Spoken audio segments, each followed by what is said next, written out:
Vamos lá para Lucas, quem já achou, capítulo 13. Um detalhe aqui antes da leitura também, que eu acho extremamente válido, tá? É que hoje nós tentamos fazer isso, começar às 9h30 pontualmente. Então, se você chegar um pouquinho depois, 9h32, 9h33, 9h35, evite de conversar ali atrás, porque as pessoas que já chegaram um pouquinho antes, estão em oração, estão na leitura, ou então o preletor aqui, não eu propriamente dito, mas de repente a Giovana ou a Bárbara, estão fazendo uma oração. Então, silêncio é extremamente importante para a gente estar atento à voz do Senhor, ok? Então vamos lá, Lucas capítulo 13, nós vamos ler ali dos versos 6 ao verso 9.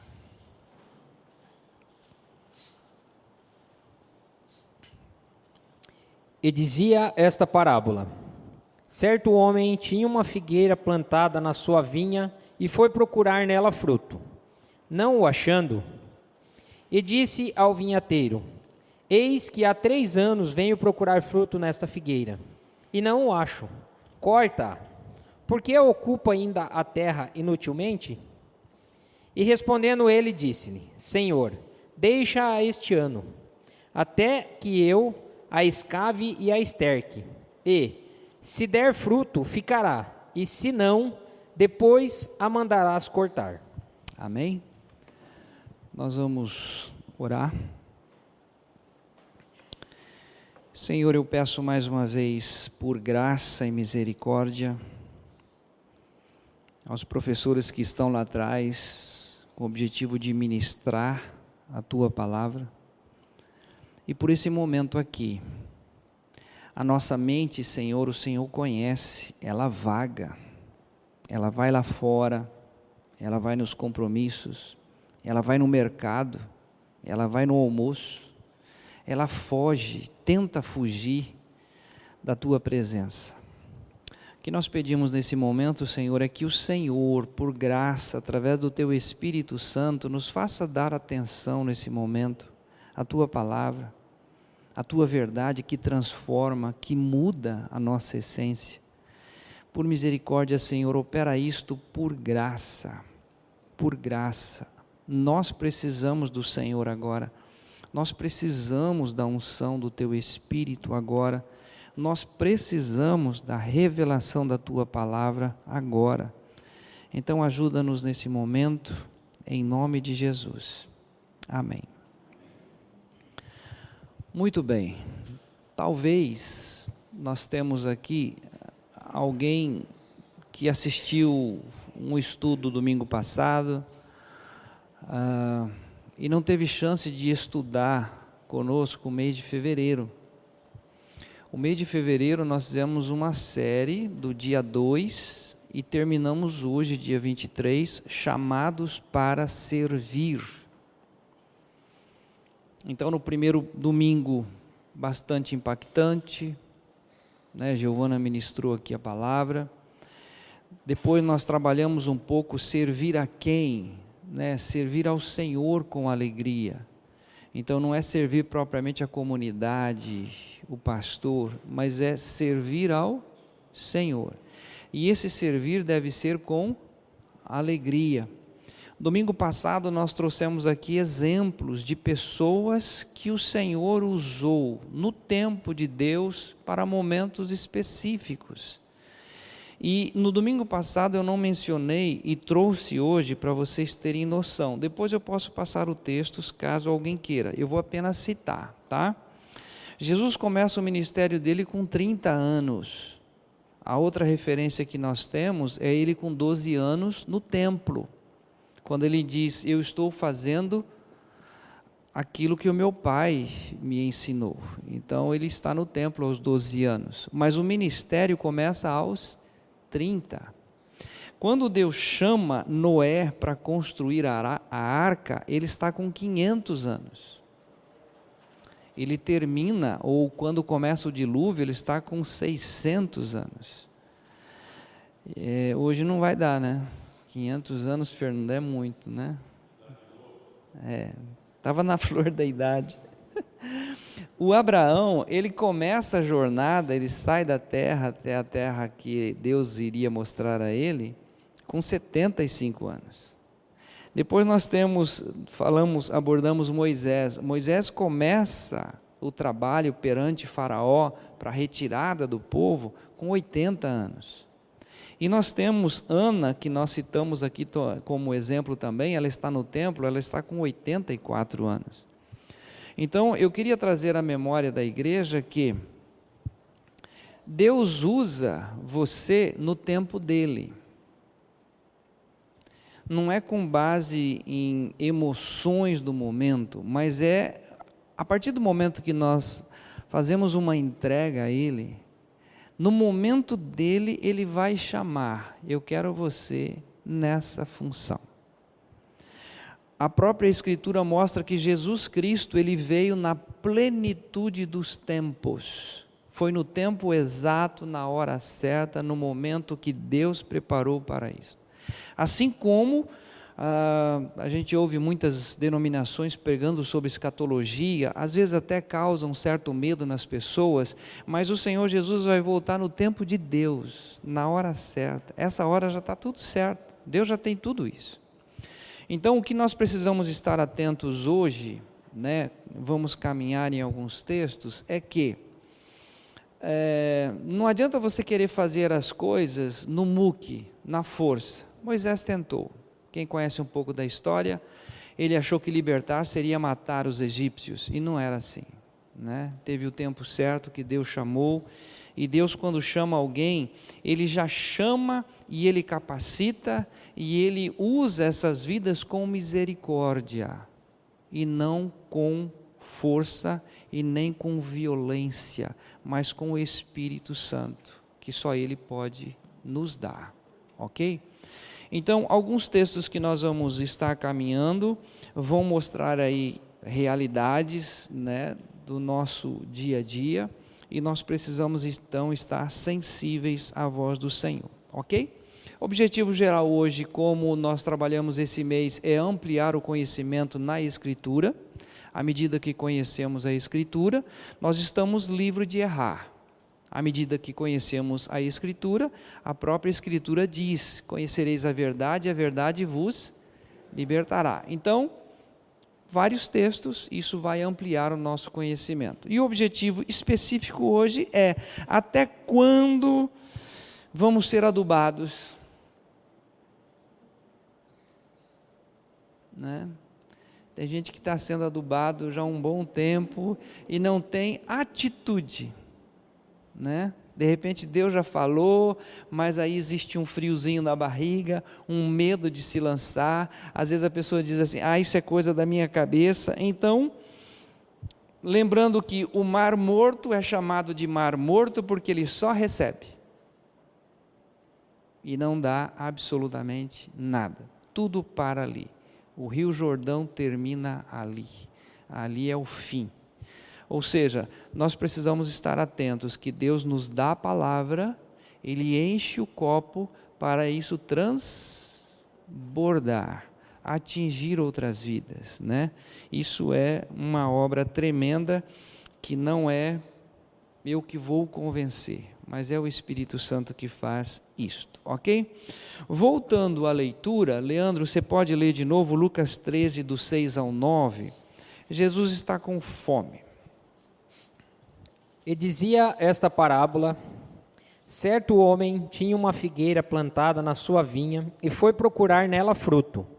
Não o achando, e disse ao vinhateiro: eis que há 3 anos venho procurar fruto nesta figueira, e não o acho. Corta-a, porque ocupa ainda a terra inutilmente?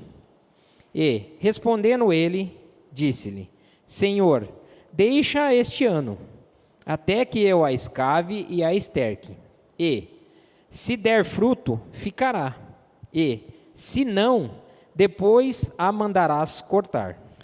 É uma parábola que ele nos apresenta, que nós devemos então dar a devida atenção. Eu e você fomos colocados na videira com o objetivo de dar frutos, e frutos para Deus, para a glória de Deus. O que nós percebemos aqui, nessa parábola, é que a pessoa já queria passar o facão, falou, não faça isso, vamos cavar, vamos colocar esterco, e vamos voltar no próximo ano, vamos ver como que as coisas aconteceram. O objetivo nosso como igreja é estar sempre estercando, dando alimento, dando o suprimento necessário para que a pessoa tenha essa disposição então de frutificar para a glória de Deus, ok? Muito bem, João capítulo 15, versículos 1 e 2, ele vai mostrar essa questão da videira, né? Nós fomos colocados na videira. E logo em seguida eu vou contar um segredo. Tem gente que fala em segredo, já brilha o olho, né? Segredo, só vai ficar entre nós. João 15, versículos 1 e 2. Eu sou a videira verdadeira, e meu pai é o lavrador. Toda vara em mim que não dá fruto, atira, e limpa toda aquela que dá fruto, para que dê mais fruto. Você já viu, quem é agricultor sabe que em algumas plantas cresce um galinho chamado ladrão, e aí o agricultor vai lá e tira, porque ele só tira a seiva da planta e não produz nada, né? Ele só está recebendo. Enfim, Deus está mostrando que o objetivo de nós sermos transformados, regenerados, é para dar frutos. Quando falamos dar frutos, nós já vamos entender isso, porque às vezes a pessoa fica tentando imaginar o que é isso, que tipo de fruto, né? Então nós vamos ver isso também pela Escritura, ok? João 15, versículo 8, aí nós temos então como se glorifica a Deus. Nisto é glorificado meu Pai, que deis muito fruto, e assim sereis meus discípulos. Como que se glorifica ao Pai? É produzindo frutos. Às vezes você está viajando e você passa no momento da colheita, né? Seja de milho, seja de trigo, seja de soja, e aí você vê o caminhão parado e do lado saindo e o agricultor está ali do lado vendo exatamente quanto que vai encher o caminhão aqui, porque a alegria dele é a produção.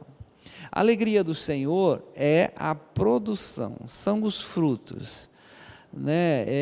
Senhor, está aqui, o Senhor me deu, eu granjeei mais, e eu quero apresentá-los diante do teu altar. São vidas transformadas por tua graça, através da instrumentalidade de Paulo, de Pedro, né? Do próprio Senhor Jesus, que Deus usa exatamente com o objetivo de produção, ok? Vamos lá ao segredo, João 12, 24.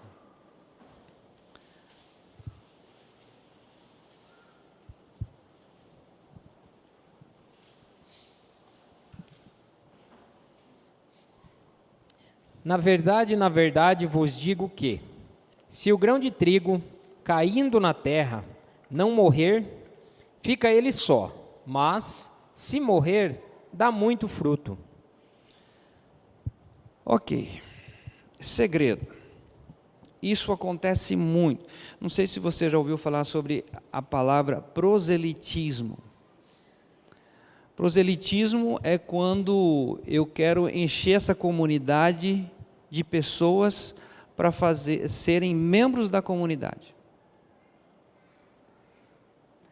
E não estou interessado em levar essas pessoas para o reino de Deus. Existem muitos proselitismos em igrejas, é ajuntamento de gente, porque gente tem dinheiro, dá resultado e não leva nada a lugar algum, ou seja, o faz duas vezes filho do inferno, conforme a Escritura nos apresenta. Aqui pela palavra está dizendo o seguinte: se o grão de trigo caindo na terra não morrer, ele fica só. Ou seja, é impossível alguém produzir vidas transformadas pela graça de Deus se primeiro ele não morrer. Ele precisa morrer. Por que ele precisa morrer? Porque enquanto ele não morrer, tudo é esforço, tudo é tentativa, é tentar levar para um lugar que ele nem mesmo sabe onde é. Ele acredita porque às vezes um tutor, um professor, um pedagogo ensinou, é assim. Aí ele vai pela ideia. Porém, aquele que morre em Cristo, na cruz, aquele que é transformado pela graça, ele sabe de onde saiu. Ele saiu do império das trevas. E ele foi transportado para o reino do Filho do seu amor.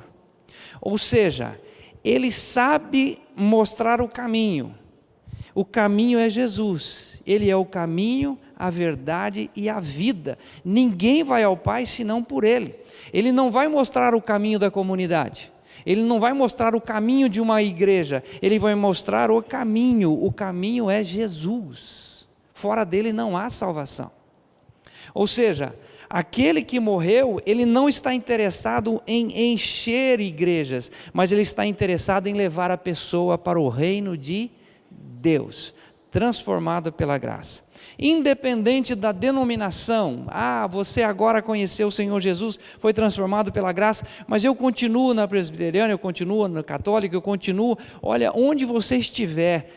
Tem um livro lindo, maravilhoso, o título dele é Floresça onde você está plantado.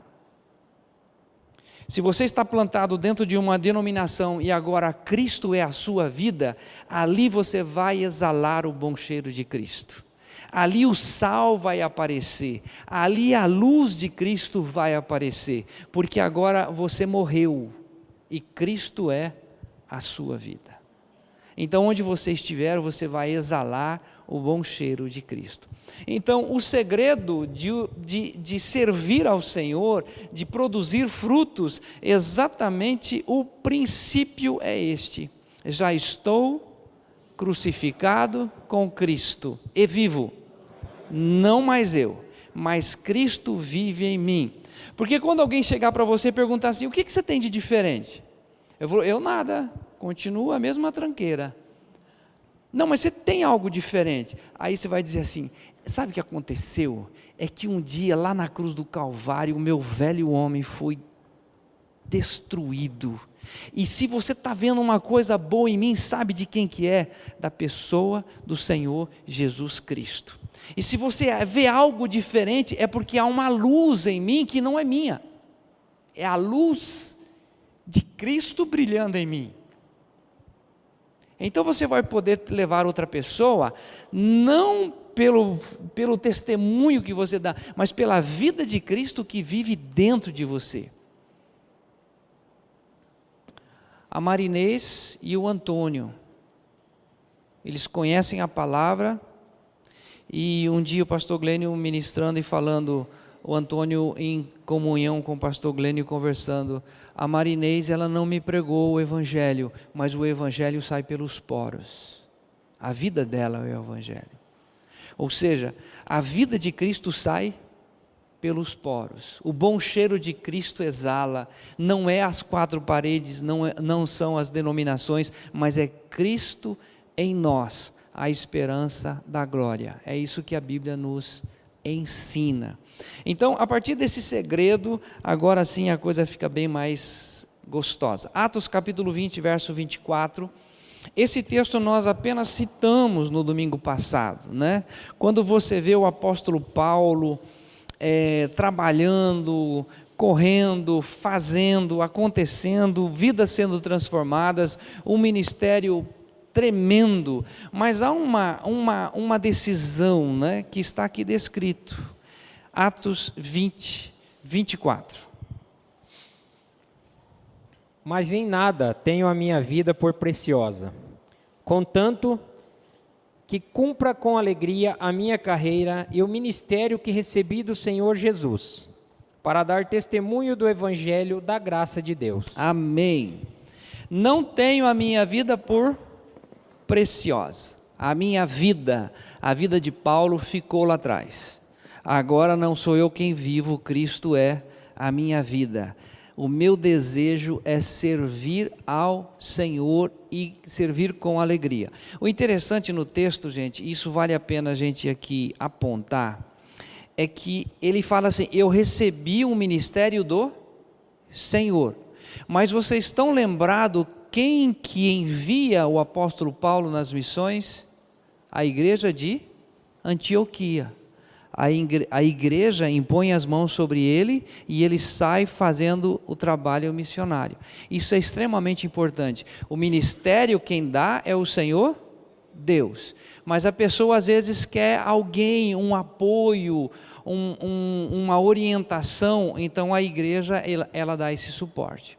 O pastor Jairo hoje está na Jordânia, a contribuição aqui é passada para ele mensalmente, e eu não sei quem tem o e-mail dele ou ele tem mandado as notícias, ele está retornando ao Brasil agora no mês de julho.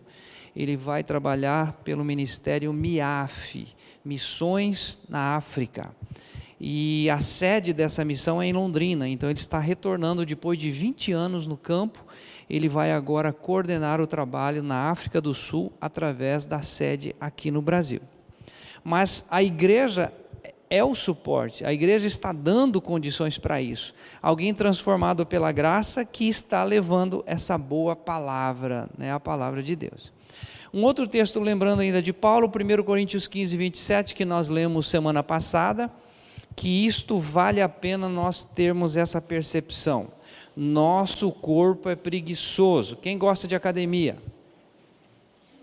Raras exceções. Alguém disse assim: eu nem penso, eu vou, porque eu preciso, né? Mas o nosso corpo gosta de controle remoto. O nosso corpo gosta de dirigir carro automático. O nosso corpo gosta de avião. O nosso corpo gosta de portão eletrônico. Você não precisa descer, você não precisa fazer exercício. Ou seja, o nosso corpo vai ficando mal acostumado, dia a dia. E aí Paulo, ele dá um exemplo aqui bem bacana. 1 Coríntios 15, 27. Porque todas as coisas sujeitou debaixo de seus pés. Perdão. É 9, 27. 1 Coríntios 9, 27.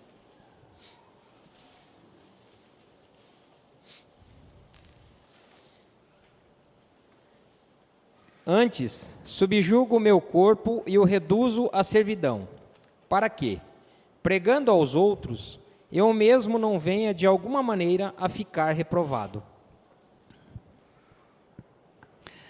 Esse início de novo, por gentileza.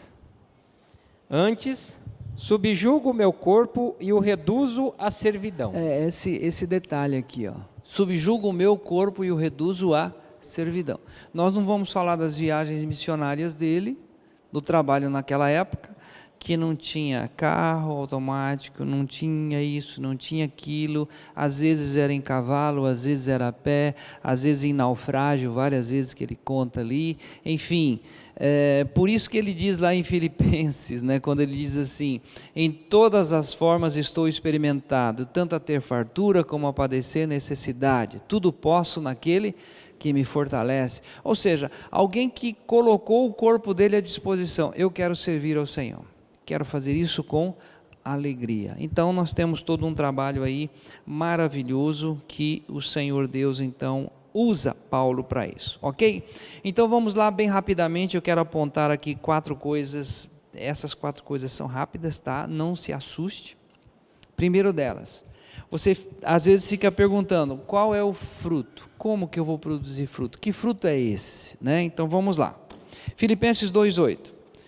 o fruto que o Senhor Jesus apresenta, né? Então, Ele é o nosso exemplo, nós temos o exemplo de Paulo, nós temos tantos exemplos, mas o primeiro exemplo vai aí nesse texto, Filipenses 2:8. E, achado na forma de homem, humilhou-se a si mesmo, sendo obediente até a morte e morte de cruz. Obediência é o primeiro fruto. Obediência, por favor, gente, eu já citei aquele livro domingo passado, né? Não é obediência cega a pastores e líderes, porque nós temos aí pessoas, né? Tem um livro que eu citei, Feridos em Nome de Deus. Pessoas se envolvem com trabalho de igreja, e aí o pastor diz, se você sair da igreja você vai ser amaldiçoado, porque aqui Deus está fazendo a obra através de vocês. Ou seja, é uma coisa de maneira de prender as pessoas. Eu não estou falando de servir pastor ou denominação, mas estou falando obediência à palavra. Deus fala com cada um. O Espírito Santo é o nosso guia, o Senhor Jesus mesmo deixou isso. Ele vos guiará em toda a verdade. Ele vai falar com você. Aliás, aquele que morreu, segundo a Escritura, está escrito lá em Efésios 2:10, somos feituras suas, criados em Cristo Jesus, para as boas obras, as quais Deus de antemão preparou para que andássemos nela. Você já tem um traçado, você já tem uma obra que o Pai quer que você faça, e Ele vai pelo Espírito Santo convencer você a essa obra. Jesus aos 30, Moisés aos 80, só Noé que não vai dar. Com 500 anos aí não vai dar, né? Aí não vai ter jeito. Mas alguns ainda vão ter aquele momento em que você está lendo a Escritura e o Espírito Santo vem, é isso que eu quero. Eu quero que você faça isso. E com certeza Ele vai dar esse suporte. 1 Pedro 1, quando vai falar exatamente, né, Jesus tem essa disposição, Ele se humilha perante o Pai, e Ele é obediente e obediente até a morte. Tinha um projeto, Deus queria que Ele fosse à cruz, Ele ainda pediu, não se faça a minha vontade, mas a tua, mas o Pai queria, porque isso implicava na nossa salvação. 1 Pedro 1, 13 ao 17. Digo, 13 ao 16. Portanto, cingindo os lombos do vosso entendimento, sede sóbrios e esperai inteiramente na graça que se vos ofereceu na revelação de Jesus Cristo. Como filhos obedientes, não vos conformando com as concupiscências que antes havia em vossa ignorância, mas, como é santo aquele que vos chamou, sede vós também santos em toda a vossa maneira de viver. Porquanto escrito está, sede santos, porque eu sou santo. Gente, esse texto é riquíssimo. Às vezes eu fico preocupado de a gente vencer toda a correria aqui, mas olha o verso 13, por isso cingindo o vosso entendimento. Tudo tem que ser, gente, de uma maneira, porque quando nós fomos regenerados, o Senhor, Ele abriu o nosso entendimento. Infelizmente, a massa que não foi transformada pela graça de Deus, eles obedecem líderes cegamente. Eles vendem casa, vendem propriedade, vende isso, vende aquilo, traz dinheiro, faz oferta, porque não tem entendimento. Isso Paulo vai falar lá em Romanos capítulo 10. Tem zelo de Deus, mas não com entendimento.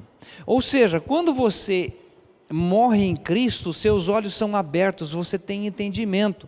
Se um pregador falar qualquer besteira que não está na Escritura, você não vai cair, porque Cristo é a sua vida, e você tem a revelação. Então aqui está sendo muito claro, ó. Por isso cingindo o vosso entendimento, sede sóbrios e esperai inteiramente na graça que vos está sendo trazida na revelação de Jesus Cristo. O Senhor vai trazer essa revelação ao seu coração. Porque às vezes, eu quero fazer isso. Não, mas você não tem habilidade nenhuma para isso. É algo que você quer fazer. E quando Deus chama você, é algo que você não tinha a mínima ideia de fazer, Ele faz. Porque o louvor vai ser para Ele, para a glória dEle. Deus não divide a sua glória com ninguém. Não é na sua habilidade que você vai fazer, é na total dependência da graça de Deus que vai acontecer. Aqui é riquíssimo ainda na sequência, como filhos da obediência, não amoldeis as paixões que tinhas anteriormente na vossa ignorância. Ou seja, você agora é filho da obediência. Então nós temos aí de Deus o privilégio de ouvir a sua voz através dessa palavra. Amém? Segundo, que eu coloco aqui como fruto, tá?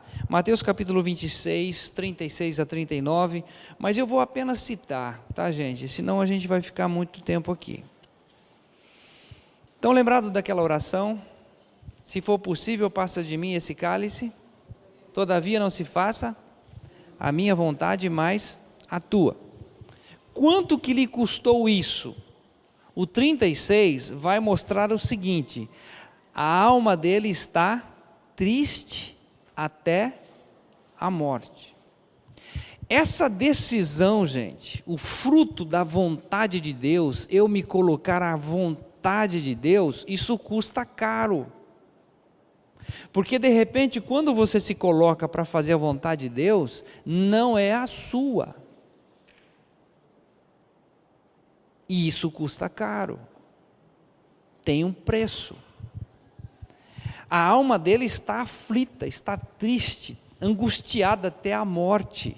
Mas ele diz: não se faça a minha vontade, mas a tua. Então, quando você ora, por exemplo, a oração do Pai Nosso: venha a nós o vosso reino e seja feita a tua vontade, assim na terra como é feita no céu. Ou seja, no céu a vontade de Deus para a sua vida já está traçado. Eu quero você para isso. O problema é que às vezes eu rezo, né? A expressão rezar é repetir, e eu às vezes repito a oração do Pai Nosso: seja feita a tua vontade, assim na terra como no céu. Mas na verdade você está apenas repetindo e não parou para refletir. Senhor, se necessário for fazer missões lá no Afeganistão, largar tudo, toda a minha família, tudo aquilo que eu conquistei, eu estou disposto. Fica mais pesado, não fica? Fica mais pesado. Eu não vou delongar aqui, mas se a gente for pensar, aquele que não deixar pai, mãe, irmão, não pode ser meu discípulo. Ou seja, Senhor, é abrir o coração e dizer: Senhor, eu quero a tua vontade na minha vida, custe o que custar. E aí sim você vai ter certeza que Ele vai se revelar a você. Não tenta negociar com Deus, tá? Não tenta negociar. O fruto de Jesus é obediência. O fruto de Jesus aqui que nós estamos vendo, Ele dizendo: eu estou aqui para fazer a tua vontade. Aqui ainda nós temos 1 Coríntios 4, 29, 9, 27, que nós já lemos, não precisa, Leandro? Subjugo o meu corpo e o reduzo à servidão, né? Na obediência. E também Atos 20, 24, que nós já lemos: eu não tenho a minha alma por preciosa, contanto que cumpra o ministério que eu recebi do Senhor. Então nós precisamos estar conscientes que o que é produzir fruto? Qual é o fruto que eu posso produzir? Obediência e estar sujeito à vontade dEle. Pode ser que a vontade dEle seja algo que você está com medo de se soltar. Mas, gente, não se esqueçam de Romanos 12, tá? Romanos 12 diz: a vontade dEle é boa, perfeita e agradável. Para você pode ser um susto: eu vou falar que eu quero viver na vontade dEle, e daí sei lá o que Ele vai fazer. Gente, você é filho, e o que o Pai tem para você é o melhor. É você que pensa que Ele tem o pior para você, mas a vontade dEle é boa, é perfeita e é agradável. E não existe coisa mais gloriosa do que você estar no centro da vontade de Deus. Que Deus nos dê condições de estar nessa disposição. Ok? Terceiro, fruto, maravilhoso fruto. Marcos capítulo 1, versículo 38. Marcos 1, 38.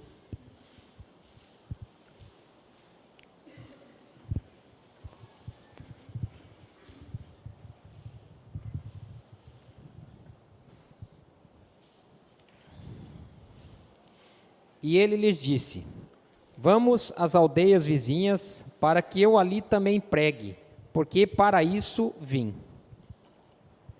Então, lembrado da ordem, única ordem que Jesus deixou: ide por todo o mundo e pregai o evangelho a toda criatura.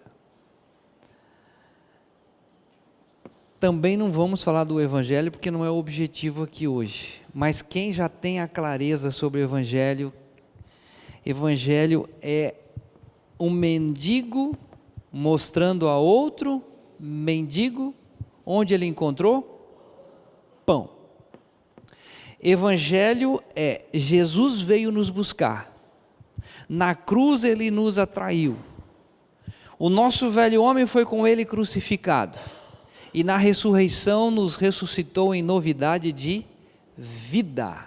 Evangelho é essa obra maravilhosa que nós aprendemos na escola bíblica dominical. Quem é de igreja evangélica aprendeu isso. São boas novas, boas notícias.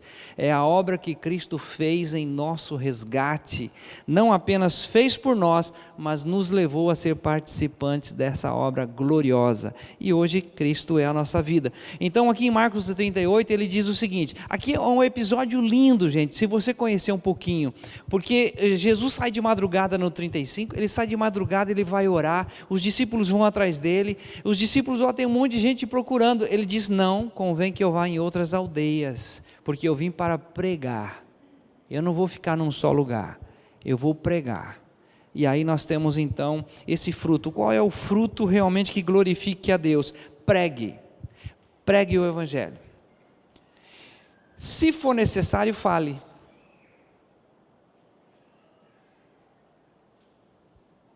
Entendeu? A vida de Cristo em você deve sair pelos poros, porque você está crucificado com Cristo. E quando tiver oportunidade, de repente entrega um folheto, fale com a pessoa, mostre o que aconteceu na sua vida. João 18, 37.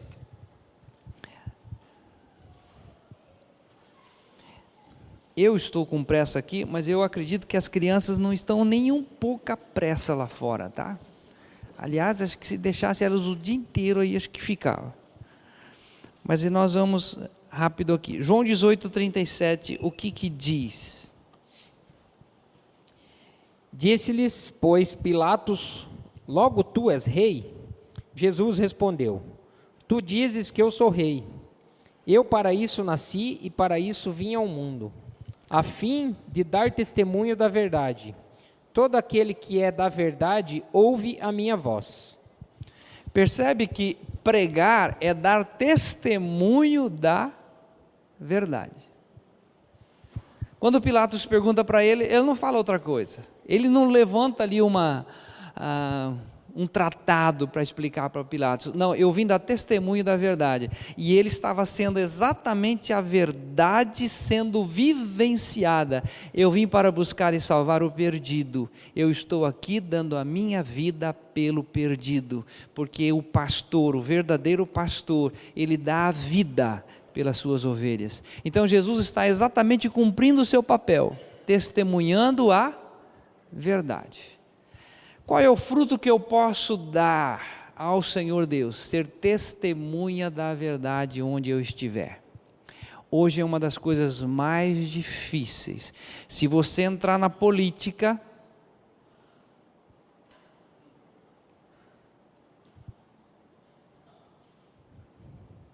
se você entrar numa empresa, seu chefe vai falar, isso aqui é o caixa 2, se você puder dar uma ajeitada aí para nós. Aí você vai ser testemunho da verdade. Você é autêntico. Cristo é a sua vida. Ah, mas eu posso ser mandado embora. Não interessa, Deus tem o melhor para você. Sempre. O importante é que você seja testemunha da verdade. Fruto para Deus é, a pessoa está vendo, não, aqui há diferença. Ele realmente tem caráter. E não é dele, é da vida de Cristo nele. Último, teria muito aqui. Último, João 5,17. Uma coisa que Jesus, isso aqui é lindo, tá? Maravilhoso, tremendo. João capítulo 5, versículo 17.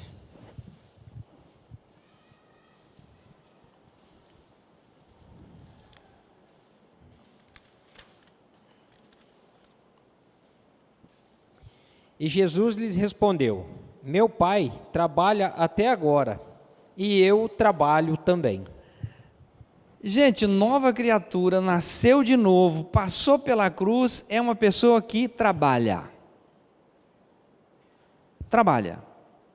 Por quê? Porque ele tem a vida de Cristo. A vida de Cristo é motivada a trabalhar, a alcançar vidas, a fazer, a estar disposto, mesmo diante das dificuldades. Eu só vou citar aqui, mas você vai lembrar. 1 Coríntios 15, 10, o que diz? Paulo diz assim: eu trabalhei muito mais do que todos eles, não eu, mas a graça de Deus que habita em mim.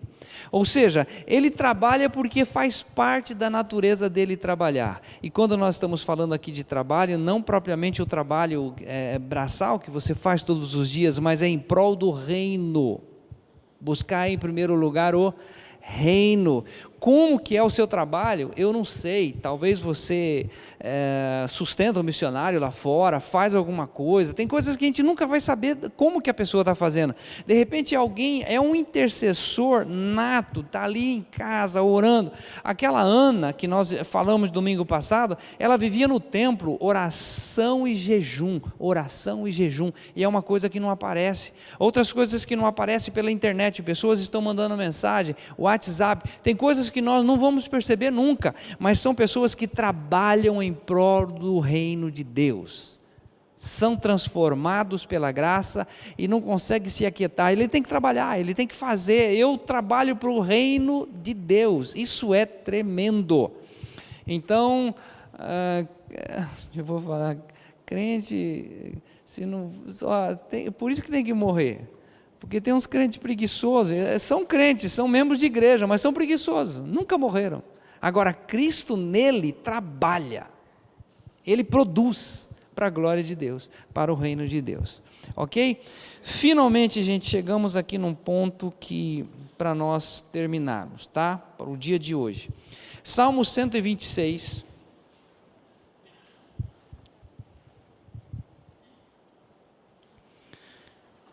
Salmo 126, os versículos 5 e 6.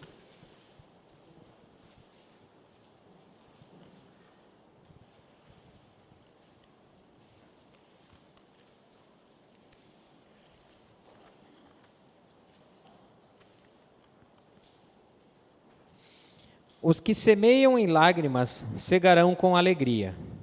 Aquele que leva a preciosa semente, andando e chorando, voltará, sem dúvida, com alegria, trazendo consigo os seus molhos. Dá trabalho? Dá trabalho. Plantar dá trabalho? Dá trabalho, né? Isso aqui é muito gratificante. Domingo passado, eu sei que esse mês eu falei, não sei que domingo mais, eu estou com um problema de idade você começa a repetir as coisas, né? Então, Deus vai trazer gente mais nova aqui na comunidade. É o seguinte, eu falei da dona Idalina, ali de Boa Vista, quando nós pregamos para ela, o seu marido, ele subia no pé de abacate para ouvir a mensagem, porque ele era de uma religião, ele não queria dar o braço a torcer. Mas depois eles mudaram para Sidrolândia. E lá em Sidrolândia, eu tive a oportunidade de falar com o Rigatti. O Rigatti creu nessa palavra, ele também já é falecido, mas uma coisa interessante que no período que a igreja estava sem pastor, quem é da época aqui que eu ia para Cidrolândia, eu ia na segunda e voltava na quarta, e várias ocasiões eu não tinha dinheiro para o pão francês ou para um lanche na estrada. Quando eu chegava no pastor Vilmar, gente, era uma fartura, alemão. Eu não vi a hora de chegar na casa dele, porque ali tinha cuca, tinha pão, tinha chimia, tinha nata, café com leite, mas era ótimo, era bom demais. Mas você ia e você deixava a sua casa, você deixava a sua família, o Mateus e a Giovana eram pequenos ainda, então era uma coisa bem mais regrada, e várias vezes eu tive vontade de não ir, mas quando eu vejo aquilo que Deus já fez e como que Deus age, como que Deus opera, não há alegria maior do que ver outras pessoas transformadas pela graça de Deus. Então, você vai semeando, conforme diz o texto, com lágrimas, mas você volta com júbilo, com alegria. Quem é da época do Tulis, alguém é da época do Tulis? Estou ficando velho, Beth, não tem jeito. O Tulis, nós fomos pregar numa residência, enfim, alguém que estava com cirrose hepática, acabou falecendo, mas o Tulis, a alegria dele quando nós voltamos, ele pôde pregar o evangelho ao amigo dele. Então, volta com alegria. Versículo 6, quem sai andando e chorando enquanto semeia, voltará com júbilo trazendo os seus feixes, né? Tem mercadoria. E o último texto, gente, Salmo 92.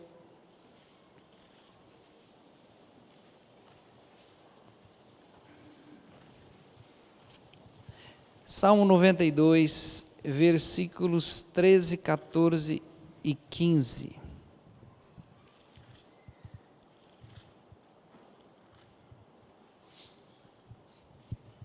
Os que estão plantados na casa do Senhor florescerão nos átrios do nosso Deus.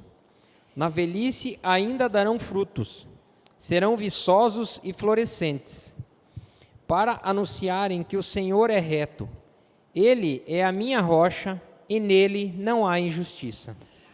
Uma coisa linda, maravilhosa naquele que morreu, naquele que está em Cristo, é que, ainda que o nosso exterior se corrompa, o interior se renova de dia em dia. Ou seja, a nova criatura, mesmo velho, ele não é chato, porque velho é chato. Se não for transformado pela graça de Deus, é chato. Em alguns casos, insuportável.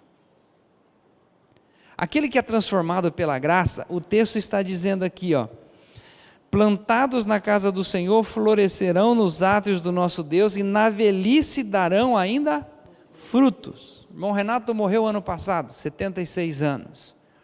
Quem esteve com ele no último acampamento, um homem naquela idade, feliz, alegre, testemunhando, um exemplo de vida. Por quê? Porque é a vida de Cristo transformado, exalando o bom cheiro de Cristo. É velho fisicamente, mas interiormente é renovado, dando testemunho da graça do bom Deus. Então aqui, na velhice, você ainda vai dar fruto, você ainda vai produzir. Quem sabe você ainda vai ter uma tarefa lá nos últimos dias, como eu lembro de ler numa história, num livro. Alguém ficou na UTI, sem chance nenhuma, e alguém foi visitá-lo como assim, com a piedade, e aí a pessoa não podia fazer gesto, não podia falar mais, mas ele conseguia ainda levantar o dedinho.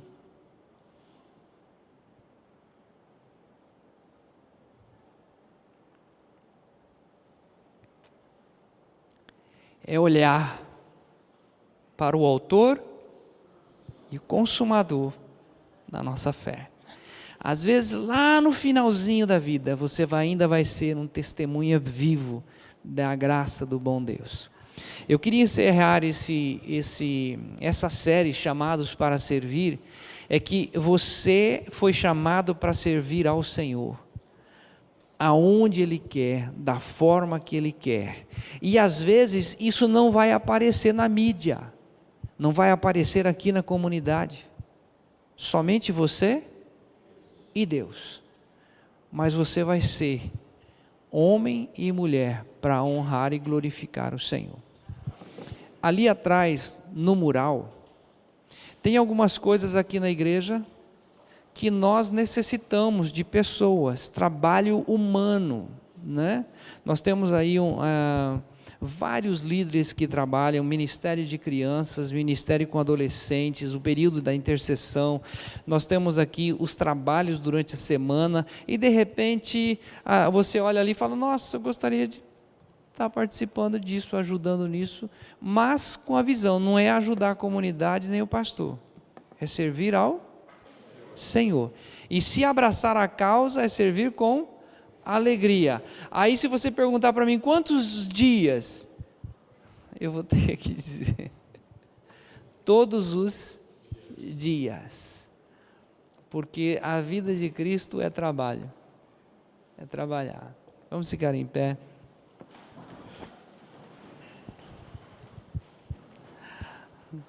E se alguém arriscar a perguntar quanto vai ganhar,